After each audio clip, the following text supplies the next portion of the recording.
Good morning, everyone. My name is Ankush Panwar and I am your English spoken teacher. Alright, हम लोग ने last time class mannerism पढ़ा था, right? How to introduce your yourself पढ़ा था, right? आज का topic है होम कन्वर्सेशन. होम कन्वर्सेशन मतलब घर की जो बातें होती हैं वो आप उसमें कैसे इंग्लिश यूज़ कर सके. और सेकेंड पार्ट इसका रहेगा मैनरिज्म. घर पे आप कैसे मैनरिज्म दिखाएं. ऑलराइट, तो उससे पहले हम लोग एक फैमिली ट्री को समझ लेते हैं. ओके, तो फैमिली ट्री क्या होता है? Great grandfather. ग्रेट ग्रैंडफादर मतलब अगर मैं सबसे छोटा बच्चा हूं अगर उस फैमिली का, तो जो मेरे ग्रेट ग्रैंडफादर होंगे वो मेरे पापा के पापा के पापा, दैट इज मेरे परदादा. उनको आप इंग्लिश में बोलेंगे ग्रेट ग्रैंडफादर. वैसे ही मेरी जो परदादी होंगी वो ग्रेट ग्रैंडमदर होगी. जाहिर सी बात है जो उनके बच्चे होंगे वो मेरे दादा दादी होंगे, यानी कि ग्रैंडफादर ग्रैंडमदर. ऑलराइट, और उन दोनों का आपस का रिलेशन हस्बैंड वाइफ का होगा. उनका सन यानी उनका सन होंगे उनके फादर जो कि मेरे पिताश्री होंगे. उनकी जो बहू होंगी वो होंगी उनकी वाइफ जो कि मेरी मदर होगी. ऑलराइट, और हम अगर एक भाई बहन हैं तो हम हैं brothers and sisters. That's how a family tree work. ये एक छोटा सा एग्जाम्पल था. अगर आपको फैमिली ट्री के बारे में और भी चीज़ें जाननी है कि फूफा ताऊ नाना चाचा दादा दादी इन सबको क्या बोला जाता है इंग्लिश में, तो वो उस पर भी मैं आपका एक कॉन्वर्सेशन ले लूँगा.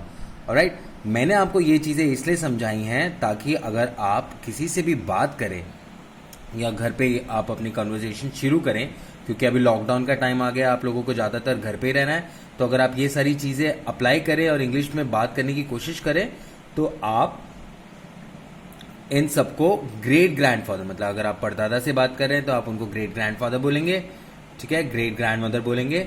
मैं मान सकता हूँ कि घर पे काफ़ी लोग आपकी बातें ना सुने, आपको बोलेंगे कि आप क्यों इंग्लिश में बोल रहे हैं, पर ये आपका प्रैक्टिस करने का एक ही जरिया है. अगर आपका कोई बड़ा बूढ़ा या घर पे कोई भी बड़े सदस्य मानते हैं तो आप अंग्रेजी में प्रैक्टिस कर सकते हैं. उनको बता दीजिएगा कि मम्मी पापा दादा दादी मेरे पास कोई और नहीं है अंग्रेजी बोलने खातर, मैं अंग्रेजी सीखना चाहता हूँ, तो मैं घर से ही शुरुआत करूँगा, तो आप लोगों से ही शुरुआत करूँगा. या तो आप झेल लीजिए या तो आप मेरे साथ सीख लीजिए, ठीक है. तो आप ऐसे ही इंग्लिश बोल के अपना प्रयास करेंगे. तो आप अगर अपने डैड को बुलाओगे तो आप उनको डैड नहीं तो पापा बुलाओगे. लेकिन अगर आपसे कोई आपका रिलेशन पूछेंगे तो वो आपके हैं फादर. वैसे आप मॉम इंग्लिश में या मम्मी, ठीक है, हिंदी में, सॉरी इंग्लिश में. और अगर आपका कोई रिलेशन पूछे तो वो आपकी है मदर. ऑलराइट, बहन सिस्टर होती है और वो आपकी मॉम की डॉटर होती है. ऑलराइट, तो कुछ क्वेश्चंस हैं जो आप घर पे पूछ सकते हैं. वो उन क्वेश्चंस में से हैं questions that can be asked. Alright, questions that can be asked. Where is my brother. Alright, पहला सवाल वेयर इज माय ब्रदर. मैं आपको इसका इंग्लिश में जवाब दे देता हूं, लेकिन मैं चाहता हूं कि आप लोग इसके अलावा जब असाइनमेंट लिखे इसकी तो आप एक दूसरा जवाब दें. So where is my brother मतलब मेरा भाई कहाँ पर है. मैं बोलूँगा my brother has gone outside to play. Alright, ये मेरा इंग्लिश में जवाब है. मैं चाहता हूँ आपका जवाब कोई दूसरा हो. वैसे ही मैं आपके कुछ दूसरे क्वेश्चंस पूछ सकता हूँ जो आप घर पे पूछ सकते हैं. Is dinner ready. क्या रात का खाना तैयार है.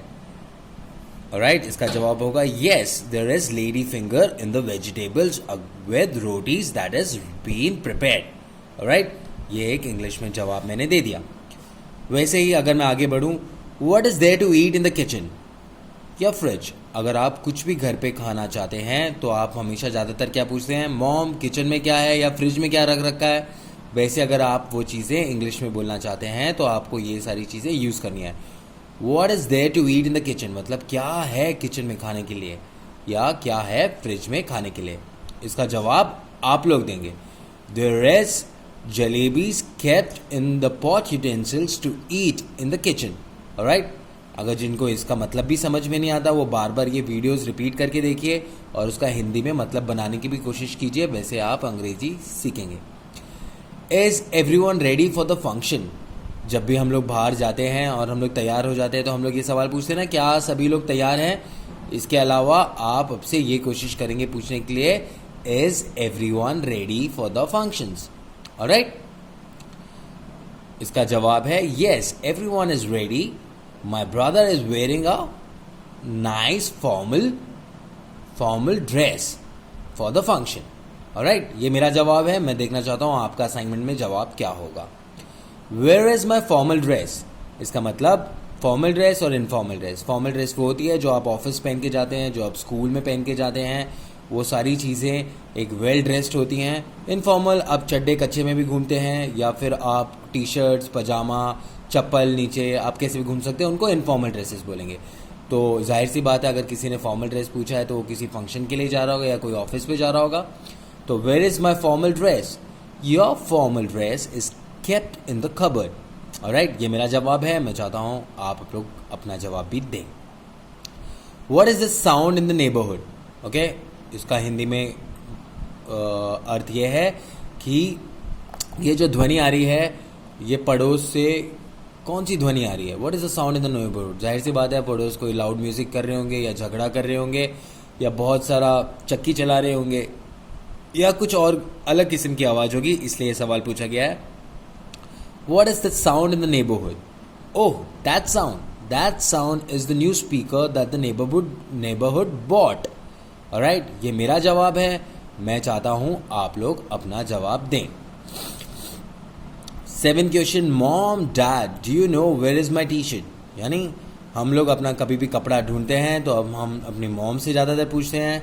मैं भी अपनी मॉम से ही पूछता हूँ, लेकिन मैं डैड भी इसलिए लिख दिया क्योंकि मैं दोनों में इक्वालिटी चाहता हूँ. मैं नहीं चाहता कि जो डैड्स मेरा वीडियो देख रहे हैं उनको बुरा लगे, इसलिए उनका नाम भी मैंने डाल रखा है. So dad do you know where is my T shirt? इसका मतलब पापा आपको पता है मेरे टी शर्ट कहाँ है. यहाँ पे आप लोग कुछ भी यूज़ कर सकते हैं. लड़कियाँ लोग लेगिंग्स, सूट, प्लाजो, स्कर्ट, जो भी चीज़ जो भी आप पहनते हैं, जो आप पहनना चाहते हैं, वो आप लोग यूज़ कर सकते हैं कि dad do you know where is my T shirt, या जो भी वो कपड़ा वो पूछना चाहते हैं. तो डैड बोलेंगे yes I know it was kept on the bed. मतलब मैंने उसको बेड के ऊपर देखा था. Has father gone in the field to plough? Okay, ये आप लोगों के लिए एक सवाल है. क्या आपके पिताजी गए हैं फील्ड के ऊपर? फील्ड मतलब प्लो के मतलब एग्रीकल्चर में प्लो तब यूज होता है जब हम लोग रेत निकालते हैं, वो प्लोइंग मशीन या ट्रैक्टर यूज करके.